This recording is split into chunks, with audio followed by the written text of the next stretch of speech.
This excerpt is from To Dance in the Glen. This is Chapter 8, A Rose by Any Other Name, and it is especially relevant because we get a sneak peek into Elayne, who is then the heroine of book number 2, The Lady in the Glen.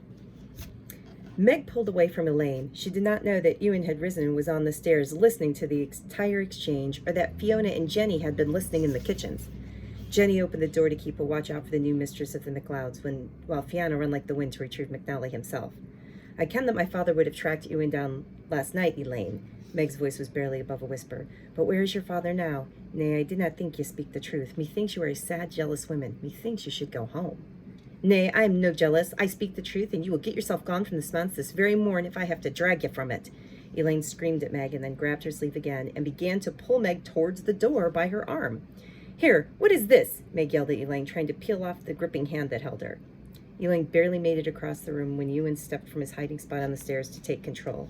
However, before he could come into view, the 2 doors opened into the room, and at the front of the hall, McNally appeared, shocked and enraged at being drawn from his slumber into the sight in the hall. This was immediately followed by the kitchen door thrown open by Jenny, who raced over to Elayne, grasped her arm, and pried her loose from Meg. For good measure, Jenny thrust Elayne towards her father. Elayne stumbled and fell. Her veil had worked loose, and anger alighted her entire face. Jenny then realized what she had done. She had attacked the daughter of a neighboring powerful laird. She put her hand to her mouth in shocked awareness, and when Gavin burst in, sword raised, and moved in front of Jenny. What started off as a quiet morning had turned into a fiasco. It was then that Ewan stepped from around the wall of the stair, surveying the exploits before him. He rolled his eyes in exasperation, and to his pleasant surprise, Meg rolled hers in response. Ewan bit back a smile and approached Gavin. It was Jenny, though, who spoke first. "My apologies, my laird." Her delicate voice was barely above a whisper. "I only thought for the safety of Meg. I did not mean..." But Ewan cut her off with a wave of his hand.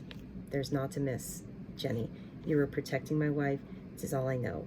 Ewan focused on McNally, but the look on the man's face caused Ewan's sharp words to die in his throat. "I, too, apologize, Ewan McLeod. Never has my family been embarrassed as such." McNally strode over to Elayne and roughly dragged her to her feet. She was blubbering to her father, but he would have none of it. One look from McNally quieted Elayne. "If there was ever anything we can do to make up for the spectacle she has caused, ye need only ask." Ewan nodded, and with that, McNally hauled Elayne from the hall by her arm. They could hear him gather his men and the scuffling as they readied their horses. Both Meg and Ewan noted how Gavin escorted the fair-haired Jenny back to the kitchen, talking in low tones to each other. Ewan took Meg's hand and he kissed it. "Are you hurt, my Meggie?" "'Tis only my pride, methinks." Then she turned her fierce smile on to Ewan. "What manner of people have you brought me into, my laird?" she asked in mock astonishment. "If I am no being attacked, then I am accused of witchery all within the past 2 days." Ewan could not help but laugh out loud at his wife's comments, agreeing with her that the past few days had been especially trying. "Well, ye can no say ye ever wantin' for entertainment, now can ye, Maggie?"